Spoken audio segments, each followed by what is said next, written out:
नमस्कार दोस्तों। जब मैं 11 साल की थी तो मेरी नानी की डेथ हो गई थी और मैंने लोगों से पूछा, अपने रिश्तेदारों से पूछा कि वो कहाँ गई। मेरी मौसी ने बताया कि वो तो बेटा तारा बन गई हैं। मेरी मम्मी ने बताया कि उनका पुनर्जन्म भी हो गया है। ये बातें उस समय मुझे बिल्कुल समझ में नहीं आई थी। हाँ, मुझे अलग लगी थी, पर मुझे कुछ समझ में नहीं आया था। धीरे धीरे करके मेरे पुरानी क्वेश्चंस तो मेरे आंसर नहीं मिले, लेकिन मुझे नए नए क्वेश्चंस ज़रूर अराइज हुए। मुझे लगा कि मेरे जीवन का लक्ष्य क्या है, मेरा जन्म क्यों हुआ है। और मैंने इस क्वेश्चंस को, इसके आंसर को ढूंढने की कोशिश की। उसके लिए मैंने बहुत जगह रिसर्च किया और मैंने देखा कि दुनिया में बहुत सारे लोग हैं, बहुत सारे जानकार हैं जिन्होंने इस क्वेश्चन को जानने की कोशिश की है। और दोस्तों, ये क्वेश्चन फ़िलासफ़ी में आते हैं। हमारे देश में दार्शनिक और विदेशों में फ़िलासफ़र ने इन क्वेश्चन को ढूंढने की कोशिश की है। तो आइए इन्हीं के बारे में जानते हैं, इंडियन फ़िलासफ़ी के बारे में जानते हैं। पहले हम जान लेते हैं फ़िलासफ़ी वर्ड का मतलब क्या है। फ़िलासफ़ी वर्ड का ये ग्रीक वर्ड है और इसका जो लिटरल मीनिंग होता है वह लव ऑफ विजडम। पर इंडिया में इस फ़िलासफ़ी को दर्शन शास्त्र बोलते हैं। दर्शन, इसका मतलब होता है देखना। यहाँ से हमें 3 क्वेश्चंस मिलते हैं। क्या देखना है, किसके थ्रू देखना है और क्यों देखना है। क्या देखना है, अल्टीमेट ट्रूथ देखना है हमें। जीवन का रहस्य क्या है। क्यों देखना है, क्योंकि हमें दुख से निवृत्ति चाहिए, मोक्ष चाहिए। किसके थ्रू देखना है, अंतरात्मा के थ्रू देखना है।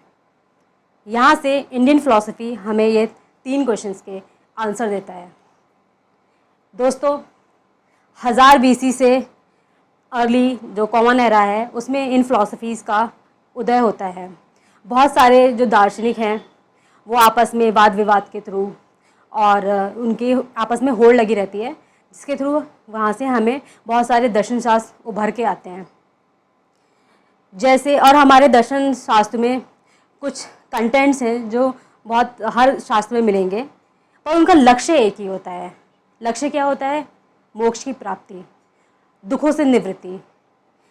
जैसे धर्म मिलता है हमें, हमारा कर्तव्य क्या है, रिस्पॉन्सिबिलिटी क्या है हमारी, कर्म क्या होता है, जन्म और मृत्यु का जो रिबर्थ होता है उसकी एक साइकिल होती है, इसके बारे में जानकारी मिलती है। पुनर्जन्म के बारे में मिलता है, दुख के बारे में पता चलता है। संन्यास, हमें जो हम छोड़ देते हैं, जो लालसा वगैरह होती है, डिज़ायर होती है, उसको हम त्याग कर संन्यास लेते हैं। अहिंसा, किसी जानवर, किसी इंसान को के साथ में हिंसा ना करना। अर्थ मतलब वेल्थ, मेडिटेशन, इन सब के बारे में हमें अपने दर्शन शास्त्र में, इंडियन दर्शन शास्त्र में मिलता है।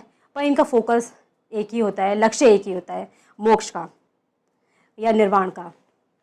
दोस्तों, दर्शन शास्त्र को हम 2 बेसिस पे बांट सकते हैं। जैसे कि अगर कोई जो दर्शन शास्त्र है वो वेदों पे विश्वास करता है या नहीं करता, या ईश्वर पे विश्वास करता है या नहीं करता।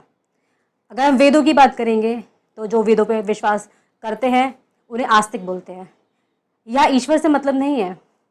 आस्तिक उन्हें बोला जाता है जिनका विश्वास वेदों पे होता है, और जिनका विश्वास वेदों पे नहीं है उन्हें नास्तिक बोलते हैं। आस्तिक में 6 दर्शन आते हैं।